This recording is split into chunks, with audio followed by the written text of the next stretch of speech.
Welcome to basic mining by Sharad Sapkal.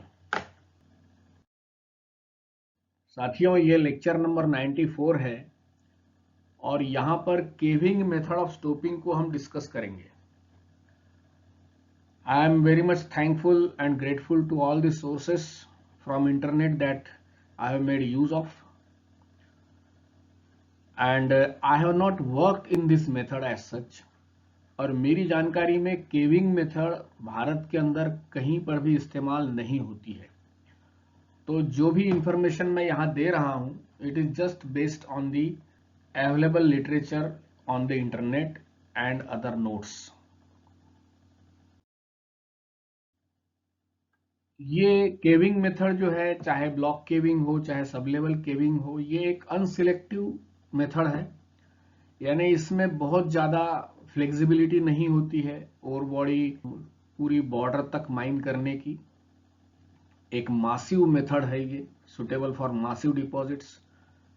6 metre से ज्यादा thickness होनी चाहिए, बेडेड डिपॉजिट हो, स्टीपली डिपिंग हो, वाइड ओवर बॉडी हो, और ऐसी जगह जहां पर सरफेस सब्सिडेंस अलाउड है या एक्सेप्टेबल है, उसी जगह पर इसका इस्तेमाल हो सकता है। दूसरी बात, पर्टिकुलरली जो ऊपर की रॉक है, हैंगवॉल या इंकम्बेंट जो भी रॉक है ऊपर ओवर बॉडी के, दैट शुड बी केवेबल, और ओर इटसेल्फ शुड बी केवेबल। हर ओर केव नहीं होता है, यानी वो फ्रैक्चर डेवलप नहीं करता है इफ इट इज अंडरकट या if it is subjected to blasting. And उसका फ्रैक्चर होना, सही मैनेजेबल साइज में उसका टूटना, यानी सही फ्रेगमेंटेशन होना, ये बहुत जरूरी होता है। इसमें वॉल्स जो होती है, हैंगवॉल, फुटवॉल, वो उनका भी वीक होना जरूरी है, और ओवर बॉडी से वो आसानी से अलग हो जाए, ये एक प्रॉपर्टी भी इसके अंदर होनी चाहिए। और इसमें जो इसके फंडामेंटल्स है वो यही है कि it depends on the and it success depends on the fracturing of ore and surrounding rocks under a controlled condition. ये कंट्रोल्ड कंडीशन बहुत जरूरी है। पर्टिकुलरली मैनेजेबल साइज में फ्रैक्चर होना चाहिए और ब्रेकिंग होनी चाहिए। ये 2-3 चीजें जरूरी है। इसमें ब्लॉक केविंग और सब लेवल केविंग, 2 किस्म की केविंग का इस्तेमाल दुनिया में होता है। सब लेवल केविंग जो हमने टॉप स्लाइसिंग पढ़ा था, बिल्कुल कुछ वैसा ही है। इसमें भी अपवर्ड होल लगाए जाते हैं और इसमें भी डिफरेंट सब लेवल से हम स्टोपिंग करते हैं, starting from the top sub level.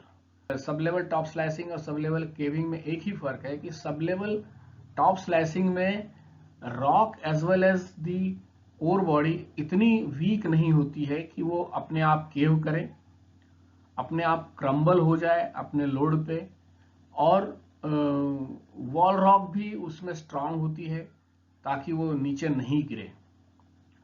जबकि यहां पर वॉल रॉक का कमजोर होना, फ्रैक्चरेबल होना, फ्रैक्चर्ड होना, केवेबल होना, ये बहुत जरूरी है, ताकि जब हम ओर निकालेंगे ब्लास्टिंग करके तो उसके ऊपर की जो रॉक है वो आसानी से केव इन हो जाए, नीचे गिर जाए। जैसे हम कोल माइंस के अंदर 2 तरीके से माइनिंग करते हैं, डीपिलरिंग करते हैं, एक बाय केविंग मेथड और दूसरा बाय बैक फिलिंग या सैंड फिलिंग या स्टोविंग मेथड जिसको कहते हैं कोल माइंस में। तो हम ऊपर की जो सैंडस्टोन रॉक होती है उसको जनरली केव होने देते हैं, वो नीचे गिरने देते हैं ताकि वो वाइड को ऑक्युपाई कर ले और स्ट्राटा को एक प्रकार का सपोर्ट भी मिल जाए उससे। ये मेथड कुछ वैसी ही है। पहले हम सब लेवल केविंग को डिस्कस करेंगे। इसमें यह है कि ओर बॉडी को, जो डिपॉजिट है हमारा, उसको स्टोप्स के अंदर डिवाइड करना है। मेन लेवल्स बनानी है 60 से 80 मीटर की दूरी पर, जो कि आपकी स्टोप की हाइट होगी और मेन लेवल का इंटरवल होगा। ये ऑल अलोंग स्ट्राइक करना है। जो मेन लेवल और स्टोप्स की एंट्रीज होगी वो 3 से 5 मीटर चौड़ी और 2.7 से 4 मीटर ऊंची होगी, ताकि सारी मशीनें उसके अंदर, बड़ी बड़ी मशीनें जो ड्रिलिंग की है, वो अकोमोडेट हो जाए। और length of stope generally longitudinal जब स्टोप होता है तो 50 से 90 मीटर, और ट्रांसवर्स स्टोप जब होता है तो हैंग वॉल से फुटवॉल जनरली 50-60 मीटर की अगर चौड़ी ओवर बॉडी तो उतना उसका लेंथ होता है। ओवर बॉडी को दो लेवल में जब आपने डिवाइड किया या नंबर ऑफ लेवल्स में जब डिवाइड करते हैं तो between the two levels, two main levels which are connected to the shaft, these levels are subdivided among number of sub levels। ये सब लेवल एक रेगुलर इंटरवल पर रखा जाता है। Sub level interval could be 9 metre और even up to 32 metre depending on the drilling capacity of a drifter. जो vertical hole लगने हैं वहां पर अपवर्ड डायरेक्शन में फैन शेप में, उसकी कितनी ड्रिफ्टर की कैपेसिटी है, कितना लंबा होल लगा सकता है, इसके आधार पर हम जो सब लेवल का इंटरवल होता है वो रखते हैं। रैंप से हम ये सारे सब लेवल्स को या किसी रेज के माध्यम से, सर्विस रेज के माध्यम से कनेक्ट कर सकते हैं ताकि कम्युनिकेशन सारे सब लेवल से नीचे ऊपर के लेवल में हो जाए। और ट्रांसपोर्ट का जितना भी अरेंजमेंट होता है, जितने भी ट्रांसपोर्ट ड्राइव्स वगैरह होंगे, ये सारे फुटवॉल के वेस्ट रॉक में होते हैं विच इज जनरली कॉम्पिटेंट। सबसे पहले हम ऊपर की जो टॉप सब लेवल है उसके अंदर एक फुटवॉल में ड्राइव लगाएंगे जो एक सेफ डिस्टेंस पे करीब 8-10 मीटर की दूरी पर होना चाहिए फुटवॉल कॉन्टेक्ट से ओवर बॉडी के। और पासेस भी हमको फुटवॉल में बनाने पड़ेंगे ताकि सब लेवल से जो मटेरियल आप उठाएंगे एलएचडी के माध्यम से या केओ के माध्यम से या जिस भी साधन के माध्यम से, वो हम एक रेज के अंदर या ओवरपास के अंदर उसको अनलोड कर ले और वो नीचे हालेज लेवल तक चले जाए और फिर उसके बाद में मेन ओवरपास में उसको हम ले जा करके डाल सकते हैं। ये सब लेवल केविंग की तस्वीर दिखाई गई है। अब ये देखिए, ये एक ट्रांसवर्स स्टोप दिखाया गया है और इसमें ये आपकी हैंग वॉल है, ये फुटवॉल है।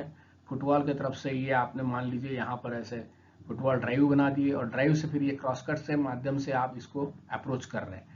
तो ये ऊपर की सब लेवल, फिर नीचे, फिर उसके नीचे, और ऐसा नीचे करते करते नीचे की जो है मेन हॉलेज लेवल आ जाएगी। तो यहाँ देखिए कि ये मटेरियल यहाँ जब आप रिंग ब्लास्ट करेंगे, ये जो वर्टिकल होल से या फैन होल से ये जब ब्लास्ट होते हैं, अगेन सर्टेन फ्री फेस, एक फ्री फेस तराई किया जाएगा, तो हम आगे आपके साथ डिस्कस करेंगे। और इसको जब ब्लास्ट करते हैं तो ऊपर की जो वेस्ट रॉक है ये भी ओर के साथ साथ नीचे आएगी। तो ये ओर तो ये आ गया, उसके ऊपर वेस्ट रॉक आ गई, और इस प्रकार से ऊपर की सब लेवल एडवांस में रखते हुए और फिर नीचे जनरली पहले सारे सब लेवल ड्रिल कर देते हैं, ऊपर से फिर ब्लास्टिंग शुरू करते हैं। तो इस प्रकार से ये पूरी रॉक केव होती है, सरफेस तक ये केविंग कंटिन्यू करती है और सरफेस के ऊपर सब्सिडेंस भी होता है। यहाँ पर मान लीजिए कि ये सब लेवल बनाई जा रही है जंबो ड्रिल से या जैसे भी, और यहाँ पर जो है आप ड्रिलिंग कर रहे हैं वर्टिकल, और यहाँ पर कुछ ब्लास्टिंग की, उससे ज़्यादा ब्लास्टिंग यहाँ पे एडवांस्ड है, यहाँ उससे ज़्यादा है, और यहाँ करीब करीब फुटवॉल तक आपकी ब्लास्टिंग होते होते पहुँच गई है। और इस प्रकार से ये ओर और वेस्ट सारा नीचे तक ट्रांसफर होते जाता है। And this is the ore pass. यहाँ से एलएचडी से ला करके इसने ओवर पास में डाल दिया। ये एक सिंपल ट्रांसवर्स सेक्शन इसका दिखाया गया है। और ये देखिए, ये सारी ट्रांसवर्स स्टोपिंग है। इसमें आप देखिए कि ये एक फुटवॉल में आपने ड्राइव बना दी और यहाँ से ये क्रॉसकट्स लिए, पैरेलल क्रॉसकट्स है, ये स्टैगर्ड है। अगर आप इसके लॉन्गिट्यूडनल सेक्शन को देखेंगे तो ये ठीक एक दूसरे के नीचे नहीं है, ऑल्टरनेट लेवल में जरूर एक दूसरे के नीचे है, ताकि एक डायमंड शेप का इनको ड्रिलिंग के लिए पिलर सा मिल जाए और वहां पे एक स्लाइस इन लोग ड्रिल कर सके। तो ये इस प्रकार से देखिए, यहाँ पर ये मान लीजिए कि लोडिंग चल रहा है, ये सारी ड्रिलिंग यहाँ कंप्लीट हो गई है, यहाँ भी ड्रिलिंग कंप्लीट हो गई है। अब ब्लास्टिंग यहाँ बाद में करेंगे, ये ब्लास्टिंग एडवांस में है। तो बस ये सिंपल इस प्रकार से है। ओनली डिफरेंस इज कि ऊपर के जो रॉक है उसको केव होने की इजाजत इसमें दी जाती है। जनरली ये ओपन कास्ट वर्किंग के बाद में ये वर्किंग रिज्यूम की जाती है, और कई मिनरल्स में इसका, सल्फाइड मिनरल्स में, आयरन में, इवन किम्बरलाइट में, ऐसे कई मिनरल्स में इसका इस्तेमाल मेथड का होता है। जनरली ट्रांसवर्स केविंग ही इस्तेमाल होती है क्योंकि ओवर बॉडी की चौड़ाई भी ज्यादा होती है इसके अंदर। तो जब वाइड ओवर बॉडी है तो एक फुटवॉल में ड्राइव बना लिया और वहां से क्रॉस कट ले लिया आपने, जिनकी विड्थ 3 से 5 6 मीटर तक रह सकती है, हाइट रह सकती है 4 मीटर तक, and they are spaced at regular interval in the vertical plane, एक के बाद दूसरा जो सब लेवल आ रहा है इसमें। और यहाँ पर ये जो क्रॉस कट्स है ये up to hang wall, her sub level में फुटवॉल से लेकर के अप टू हैंग वॉल बनेंगे। और क्रॉस कट का जो इंटरवल है आपस में एक दूसरे का, वो 9 से 14 मीटर तक रह सकता है, क्रॉस कट्स का interval with in A sub level. और ये जब ब्लास्ट होल के डायमीटर 50 से 75 mm होंगे तब इतना इंटरवल रहेगा। ज्यादा अगर डायमीटर रहता है 100 सवा 100 mm तक के, तो this interval can be increase to 32 metres even. ये पैरेलल क्रॉस कट्स है और एक डायमंड फैशन में होते हैं, one below another in alternate sub level. ये मैं आपको अगली तस्वीर में दिखाऊंगा, ताकि नीचे की एक सब लेवल से आप ऊपर के 2 सब लेवल तक होल लगा सके, और एक डायमंड शेप का एक पिलर जो आ रहा है उनके बीच में, वो 4 क्रॉस कट्स के बीच में, उसको आप ब्लास्ट कर सके। हैंग वॉल कॉन्टेक्ट में फ्री फेस के लिए हमको ये करना होगा कि एक, जैसे हम सब लेवल टॉप स्लाइसिंग में एक ड्राइव बना ले हैंग वॉल में भी, और उस ड्राइव के एक एंड में एक स्लॉट रेज लगा ले। अगेंस्ट द स्लॉट रेज उस ड्राइव के अंदर, जो हैंग वॉल ड्राइव है उसके अंदर वर्टिकल होल्स लगा करके उस स्लॉट रेज के अगेंस्ट में ब्लास्ट कर दे। जब ये होल्स ब्लास्ट हो जाएंगे तो एक स्लॉट तैयार हो जाएगा बिटवीन टू सब लेवल्स, और इस स्लॉट के अगेंस्ट में आप जो भी आपने जो पैरेलल क्रॉस कट्स लगाए हैं और उसके अंदर जो फैन शेप में होल लगाए हैं उनको ब्लास्ट किया जाएगा। और ये सारे एक सीक्वेंस में ब्लास्ट किए जाते हैं, तो against the slot free face. और ये जो पैटर्न होगा ये फैन शेप्ड पैटर्न होगा, और इसके अंदर फैन का इंक्लिनेशन वर्टिकल भी हो सकता है, 70-80 डिग्री का भी हो सकता है according to the hang wall inclination. Outer holes जो है 70 से 85 डिग्री तक हो सकते हैं, जो साइड के होल होते हैं। 2 रिंग के बीच का बर्डन करीबन 1.25 मीटर से लेकर के 2 मीटर के बीच हो सकता है। और सारे सब लेवल्स में एक बार पहले ड्रिलिंग कर ली जाती है और फिर टॉप सब लेवल से हम ब्लास्टिंग को शुरू करते हैं। ये देखिए इस तस्वीर में एकदम आपको साफ हो जाएगा, ये ट्रांसवर्स सेक्शन है इसका ये वाला, और ये लॉन्गिट्यूडनल सेक्शन है। अब आप देखिए ये लॉन्गिट्यूडनल सेक्शन में ये आपकी हैंग वॉल फुटवॉल नहीं है, ये स्टोव की लेंथ है समझ लीजिए, यानी हैंग वॉल पीछे साइड में है। अब यहाँ पर आप देखिए ये जो क्रॉस कट बनाए हैं, ये देखिए ये 2 क्रॉस कट के बीच में ये नीचे का क्रॉस कट आया है यहाँ का। उसी प्रकार इन 2 क्रॉस कट के बीच में यहाँ इसके नीचे का क्रॉस कट आया है, इन 2 के बीच में यहाँ का आया। यहाँ से जब ड्रिलिंग होगी वो इस प्रकार से होगी, ये सारे फैन शेप में अपवर्ड होल्स है, और ये एक डायमंड शेप का स्लाइस बिटवीन 2 रिंग्स ब्लास्ट होगा जब हम ब्लास्ट करेंगे। तो इस प्रकार से ये डायमंड शेप का स्लाइस हमेशा ब्लास्ट करते जाते। ये देखिए ये हैंग वॉल है, इस तरफ आपने एक ड्राइव लगा करके स्लॉट वगैरह बना लिया, और फिर ये सारे होल्स जो है ये वाले होल्स ये आप ब्लास्ट कर रहे हैं, ये इसको एडवांस में रखा है, ये उसके पीछे है। इस प्रकार से ये ट्रांसवर्स स्टोपिंग में ये ट्रांसवर्स सेक्शन है और ये लॉन्गिट्यूडनल सेक्शन है। इसके बगल में शायद दूसरा स्टोप होगा, या कंटिन्यूअस में हो सकता है, या फिर बीच में पिलर भी दे सकते हो आप, डिपेंडिंग ऑन द कंडीशंस। तो ये मैंने आपको बताया था कि ये जब स्लाइस ब्लास्ट होगा तो एलएसडी के माध्यम से इसको ओरपास में आप डाल सकते हैं। हैंग वॉल की जो रॉक है, वेस्ट रॉक, वो फ्रैक्चर होनी चाहिए तरीके से, और वो के होनी चाहिए ओवर द ब्लास्टेड ओर, और ये ओर की लोडिंग होते जाती है, और धीरे धीरे हमको पता पड़ता है कि हैंग वॉल की वेस्ट रॉक आ रही है और डायल्यूशन कुछ बढ़ रहा है बियॉन्ड द एक्सेप्टेबल लिमिट, तो हम फिर वहां पर लोडिंग बंद कर देते हैं, और जो नेक्स्ट रिंग है या जो नेक्स्ट फैन है, रिंग नहीं कहना चाहिए क्योंकि ये पूरे 360 डिग्री में नहीं रहता, ये फैन होता है अपर होल्स, तो next round of fan holes are blasted उसके बाद में, and this process is continued till we reach the footwall. तो सारे क्रॉस कट्स साइमल्टेनियस पीछे पीछे रिट्रीट होते जाते हैं towards the footwall. Ore body जो है वो सब लेवल से माइन होती है और वहीं से उसकी लोडिंग होती है, इसीलिए उसका सब लेवल केविंग नाम है। हैंगिंग वॉल फ्रैक्चर होनी चाहिए, बड़ी रेगुलर और कंट्रोल्ड कंडीशन में होनी चाहिए। अगर वाइड तैयार हो गया, बराबर ऊपर का हैंगिंग वॉल केव नहीं हो रहा है और वाइड क्रिएट हो गया, तो सडन कोलैप्स हो सकता है बाद में, ऑल ऑफ ए सडन, और इसकी वजह से एयर ब्लास्ट जैसी समस्या भी हो सकती है और ये एक ग्रेव सिचुएशन तैयार हो सकती है। ऊपर की सब लेवल जैसे मैंने बताया एडवांस में रखी जाती है। ऑलमोस्ट 20% ऑफ जो मिनरल है वो आपके डेवलपमेंट के अंदर निकल जाता है। यहाँ पर डेवलपमेंट देखिए बहुत ज्यादा होता है, because number of sub levels are there and in all the sub levels you have to have different cross cuts and drives as well for making slot. तो ये डेवलपमेंट इसमें ज्यादा है।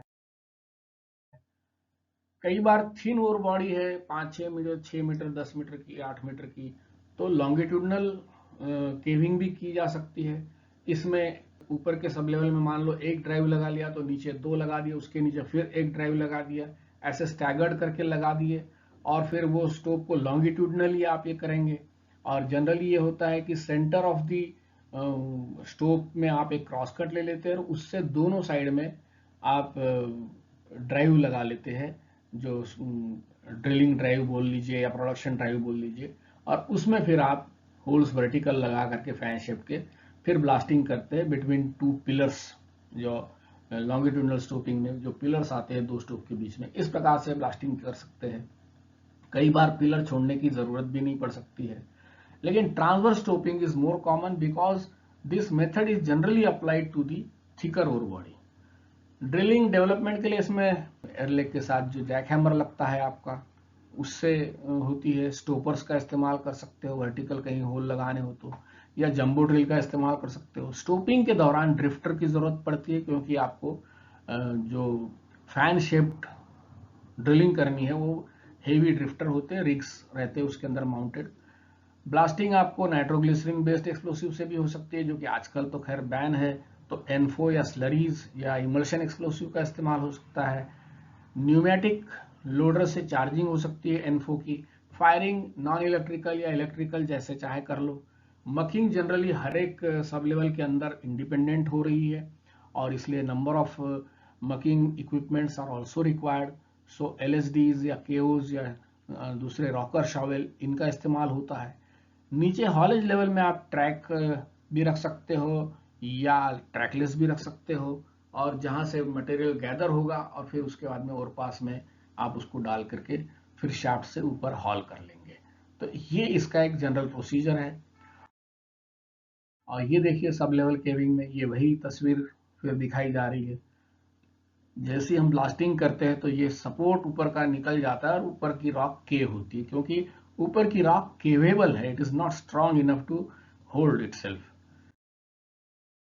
ये आप देखिए कि लॉन्गिट्यूडनल स्टोप में देखिए ये स्टैगर्ड बना दिए इसके, और यहाँ पर ये हैंग वॉल फुटवॉल है और ये along the strike of the ore body आपके ड्राइव लगे हुए। So these are the drives, ये भी ड्राइव है, ये ड्राइव है, ये सारे ड्राइव्स है। इसमें ये लॉन्गिट्यूडनल स्टोप दिखाया गया है। ये है, ये समझ लीजिए ट्रांसवर्स स्टोप है। इधर ये हैंग वॉल और ये फुटवॉल है। तो जैसा हमने पहले देखा वो यही ऐसी ही तस्वीर है। एडवांटेजेस ये है कि बड़ी कॉस्ट इफेक्टिव है, वीक स्ट्राटा में काम कर सकते हैं इसमें, सेफ है क्योंकि all mining activities are in small and protected areas, और ड्रिलिंग और मकिंग ऑपरेशन एक दूसरे से इंटरफेयर नहीं करते हैं, क्योंकि आप ड्रिलिंग पूरा कर लेते हो और उसके बाद में ब्लास्टिंग और मकिंग का ऑपरेशन करते हो। High mechanisation is possible, high productivity है, फ्लेक्सिबल है मेथड, और किसी हद तक ये सिलेक्टिव है, क्योंकि सब लेवल में आप कुछ गुंजाइश कर सकते हो depending on the profile of ore body. Pillars की जरूरत नहीं है एज सच। ग्रेड की मॉनिटरिंग आप ड्रॉ पॉइंट पे करेंगे कि क्या ग्रेड आ रहा है, कब उस जगह से मिनरल हटाना रोकना है या कब तक जारी रखना है, ये आप डिसाइड कर सकते हो। इसमें लेकिन डायल्यूशन बहुत तगड़ा, इवन अप टू 40% डायल्यूशन हो सकता है, क्योंकि केव्ड जो वेस्ट रॉक है वो भी इसके अंदर आ सकती है। और चूंकि मैकेनाइजेशन है तो हमारे पास में कोई चॉइस नहीं है, कुछ ना कुछ वेस्ट रॉक आएगी।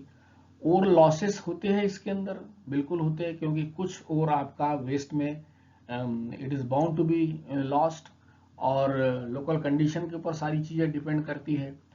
वेस्ट का और ओर का कंटिन्यूस फ्लो आप प्रिडिक्ट नहीं कर सकते हो कैसा रहेगा क्या रहेगा. It is very difficult to control also once it starts.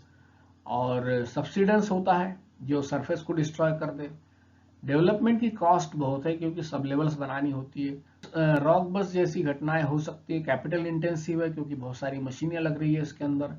Ventilation sluggish होता है क्योंकि देखिए जहां पर आप जो आपकी हेडिंग्स है जहां पर आपके एलएसडी चल रहे हैं वहां दूसरे तरफ हवा जाने के लिए तो जगह ही नहीं है.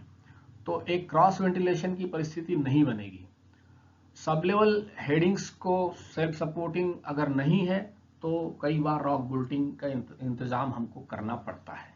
तो ये कुछ इसके डिसएडवांटेजेस है. इसके बाद में ब्लॉक केविंग. ये देखिए ब्लॉक केविंग भी it succeeds the open cast mining. Open cast mining होने के बाद में फिर आपने यहाँ पे ब्लॉक केविंग किया है इसके नीचे. और ये एक बल्क मेथड है. इसमें जो है और एज वेल एज इनकम्बेंट जो ऊपर की रॉक है वो अगेन इसमें भी केव ही होती है. ओनली थिंग इज कि इसमें सब लेवल्स की जरूरत नहीं होती है. एक नीचे ट्रामिंग लेवल रहेगी और उसके ऊपर एक या दो मैक्सिमम सब लेवल्स समझ लीजिए देनी हो सकती है. और ये जो रॉक है या ओर है ये अपने ही वजन में under its self weight it collapses, it fractures, and it comes out in a controlled fashion in the form of small fractured boulders. और प्रोडक्शन के लिए हमको ड्रिलिंग की बिल्कुल जरूरत नहीं है, ब्लास्टिंग या ड्रिलिंग की. आपने एक बार इसके अंदर एक अंडरकट बनाते हैं, वो अंडरकट के लिए आपने जो भी ड्रिलिंग ब्लास्टिंग करनी है वो कर ली. उसके बाद में ये अपने आप अपने वजन में ही मास जो है ये वाला टूटेगा और नीचे आएगा. ये सल्फाइड डिपॉजिट्स में, आयरन में, किम्बरलाइट वगैरह जैसे डायमंड डिपॉजिट्स होते हैं इसके अंदर इसका बहुत ज्यादा इस्तेमाल होता है. इसके लिए देखिए ओर की स्ट्रेंथ कम होनी चाहिए, फ्राइबल होना चाहिए, फ्रैक्चर्ड होना चाहिए, जॉइंटेड होना चाहिए, वीक होना चाहिए, केवेबल होना चाहिए. केव हो जाए ये under its own wait when it is under cut. जब इसके पैर उखाड़ दिए जाए, जब इसके नीचे कट दे दिया जाए तो ये अपने आप अपने वजन में ही क्रैक होते हुए, फ्रैक्चर्ड होते हुए नीचे गिर जाए. स्टिकी नहीं होना चाहिए. अगर ये वेट है तो इसके अंदर कीचड़ या क्लेई मटेरियल नहीं होना चाहिए. और रेडिली ऑक्सीडाइजिंग मटेरियल भी नहीं होना चाहिए. सल्फाइड और जनरली ऑक्सीडाइज होता है तो वो बहुत जल्द नहीं होना चाहिए. ये इसकी ध्यान में रखने वाली बात है. रॉक भी इसके अंदर वीक होना चाहिए. रॉक का भी वीक होना बहुत जरूरी है. और फ्रैक्चर होना चाहिए, उसको भी जॉइंटेड होना चाहिए, केवेबल होना चाहिए. ओर की और रॉक की बाउंड्री डिस्टिंक्ट हो तो बहुत अच्छा है, ताकि हमें ग्रेड कंट्रोल करने के लिए आसानी होती है. हम जल्दी से पहचान लेंगे अगर उसका कलर फर्क है या और कुछ उसमें फर्क है ओर में और वेस्ट में, तो हम अपनी लोडिंग रोक सकते हैं once we encounter the waste rock. Deposit का शेप टेबुलर हो सकता है, डीप इसका स्टीप डिप भी हो सकता है, और यहां तक कि फ्लैट ओर बॉडी भी इसमें इस्तेमाल की जा सकती है. Only thing is it should be thick enough. Large extend होना चाहिए along and across the dip. Thickness more than 30 metre होनी चाहिए. तो ये एक मास माइनिंग मेथड है, बल्क माइनिंग मेथड है. इसमें जो है बड़े बड़े ब्लॉक्स बनाए जाते हैं. ओर का ग्रेड यूनिफॉर्म हो, भले ही लो ग्रेड हो, कम ग्रेड हो, लेकिन यूनिफॉर्म होना अच्छी बात है. और डेसिमिनेटेड ओर जनरली इसके अंदर प्रीफर किया जाता है, जैसे कि कॉपर वगैरह के ओर होते हैं. डेप्थ इसकी 1.5 किलोमीटर तक डेप्थ में आराम से काम कर सकते हैं. और मेटल नॉन मेटल डिपॉजिट दोनों में काम आती है. बल्क मेथड है ये. और सरफेस की कंडीशन ऐसी होनी चाहिए कि which can allow for subsidence. ये देखिए ये इसकी तस्वीर दिखाई गई है. इसमें ये जो ओर है इसके ऊपर ये वेस्ट रॉक है और यहां पर हम एक उसको अंडरकट कर देते हैं. उसके मान लीजिए उसकी जड़ को काट देते हैं, एक स्लाइस काट देते हैं उस ओर बॉडी के ब्लॉक के नीचे से, और उसकी वजह से इस ओर बॉडी में क्रैक्स डेवलप होने शुरू हो जाते हैं. क्योंकि उसको कोई स्टैंडिंग फुट नहीं है, उसको कोई आधार नहीं रहता है, तो उस वजह से उसमें क्रैक आने शुरू हो जाते हैं. एंड इट स्टार्ट्स फ्रैक्चरिंग, और उसके गिरने की वजह बाद में ये जो ऊपर की रॉक है वो उसमें भी फ्रैक्चर्स पैदा हो जाते हैं और वो भी क्रम्बल होकर के नीचे गिरती है। और फिर इनको किसी माध्यम से ग्रिजलीज या जो भी बना करके आप इसको यहाँ हॉलेज लेवल तक कलेक्ट कर सकते हैं और फिर इसको ट्रांसपोर्ट कर सकते हैं। ये एक मोटा मोटी इसका लेआउट होता है। ये देखिए, यहाँ पर देखिए ये ट्रैक लोडिंग, जो पुरानी जो इनिशियल ब्लॉक केविंग होती थी उसकी तस्वीर दिखाई गई। इसमें ये नीचे की लेवल है, इसमें ये ट्रैक लाइन लगा दी है। अब ये एक ब्लॉक है, बहुत बड़ा ब्लॉक हो सकता है, 100 मीटर बाय 100 मीटर का ब्लॉक हो सकता है। यहाँ पर ये एक सब लेवल बनानी जरूरी होती है।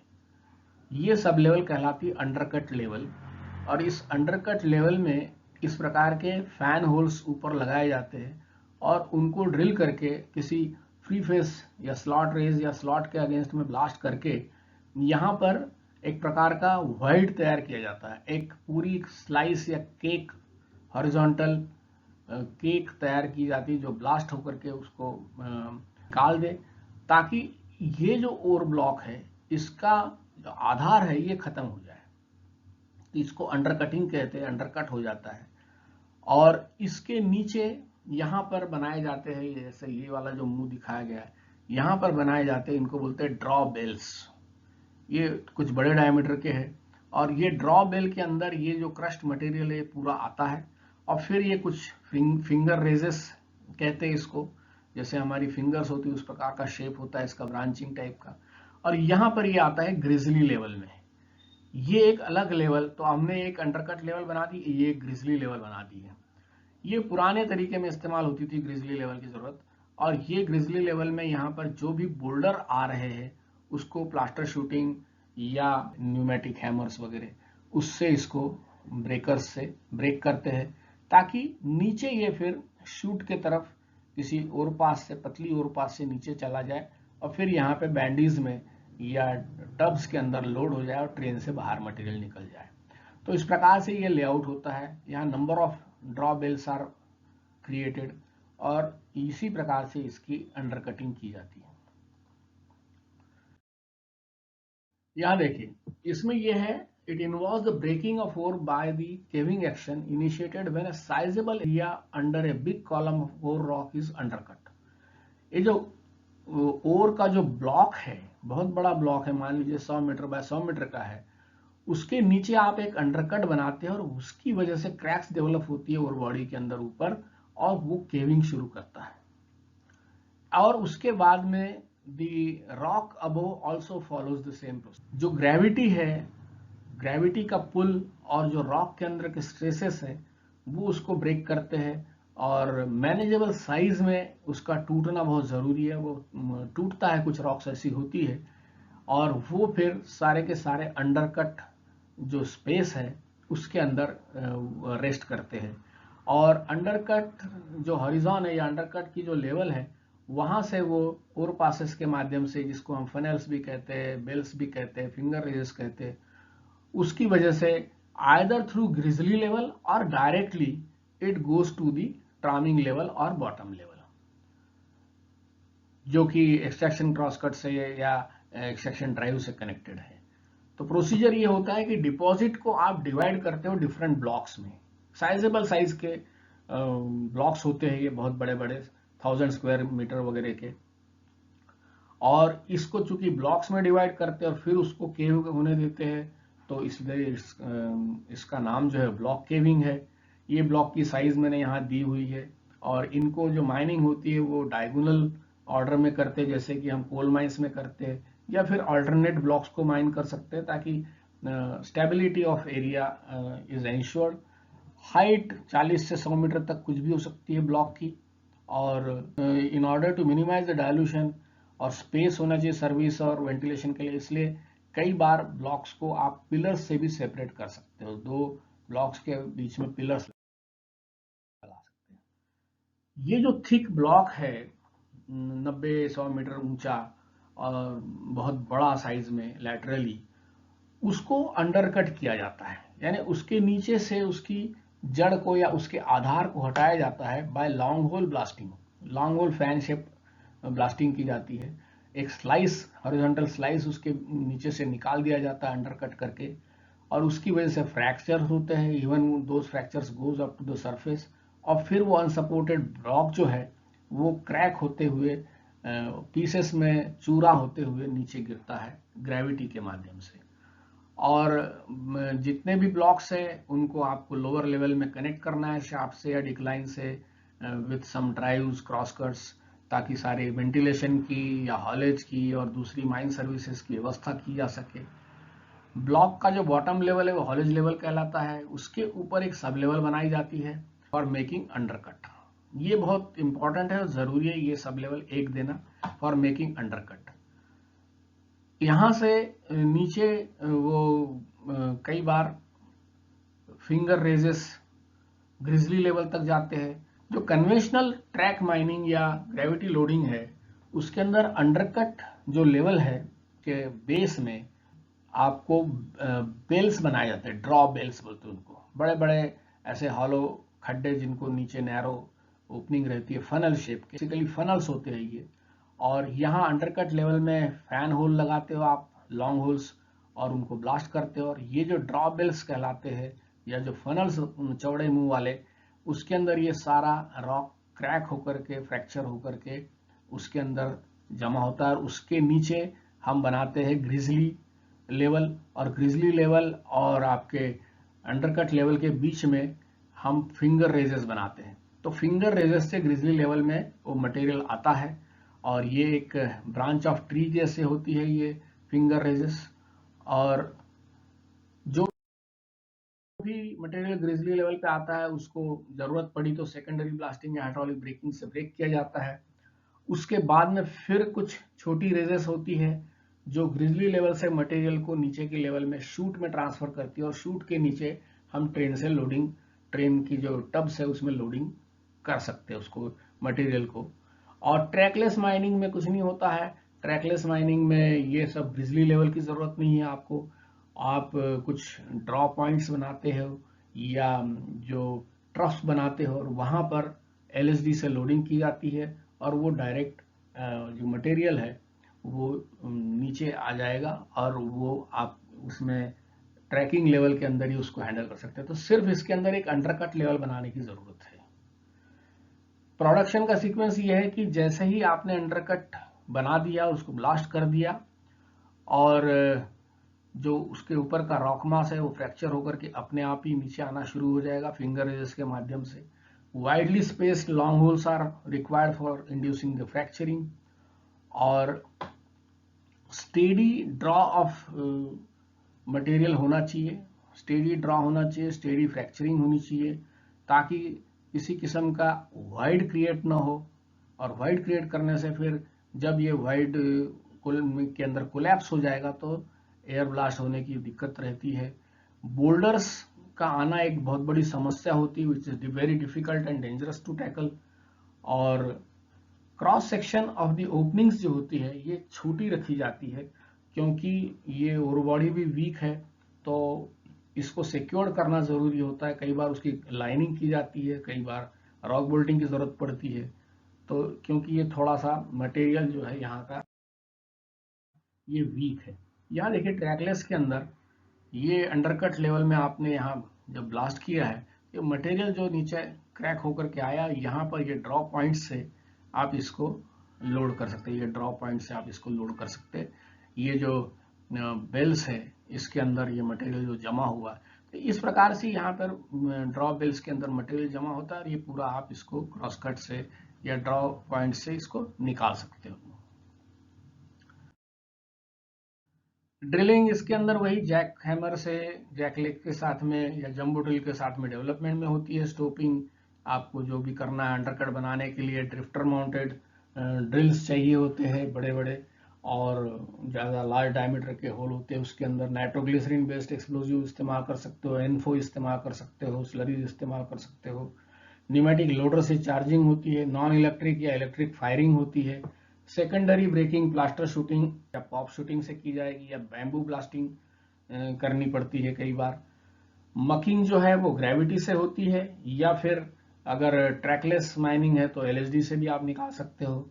और नीचे हॉलेज जो है वो लोकोमोटिव का भी हो सकता है या दूसरा लो प्रोफाइल डंपर्स का भी हो सकता है। तो इस प्रकार से व्यवस्था होती है। इसके एडवांटेजेस ये है कि लो माइनिंग कॉस्ट है, हाई रेट ऑफ प्रोडक्शन है, रिकवरी भी हाई है। इसमें देखिए 125% रिकवरी है। ये जो लिखा है 125 मतलब इसमें डाइल्यूशन हो रहा है, तो डाइल्यूशन बहुत ज़्यादा है और इसलिए ये हाई वैल्यू के जो ओर है, रिच ओर बॉडीज है, उसका यहाँ पर इस्तेमाल इस मेथड में नहीं करते हैं।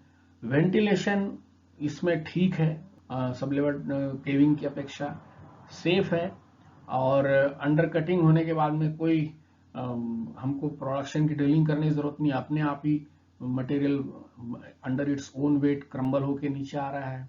High degree of mechanisation is also possible for loading and transportation. Subsidence होता है, ये सबसे बड़ा इसका डिसएडवांटेज है और बहुत बड़े एरिया में सब्सिडेंस होता है। ड्रॉ का कंट्रोल करना बड़ा क्रिटिकल मामला है और ओपनिंग्स को मेंटेन करना भी बहुत ज़रूरी है। अगर पिलर्स पे लोड आ जाए तो दिक्कत हो सकती है, safety will be at stake. ये रिजिड मेथड है, फ्लेक्सिबल नहीं है, ये इसके कुछ डिसएडवांटेजेस है। और ये देखिए इस प्रकार से सब्सिडेंस हो जाता है, सरफेस डिप्रेस हो जाती है अगर आपका केविंग मेथड है तो। कई बार मड जो है वो इसके अंदर घुस जाता है वर्किंग के अंदर। बारिश वारिश आ गई तो ये जो केविंग हो रहा है इसके अंदर से मड का आना शुरू हो जाता है। ये भी इसके अंदर एक दिक्कत है, it is called as mud rush. तो मैं इसको समाप्त कर रहा हूँ। We will continue our lectures in lecture number 95 as well. Thanks for watching. Thank you very much.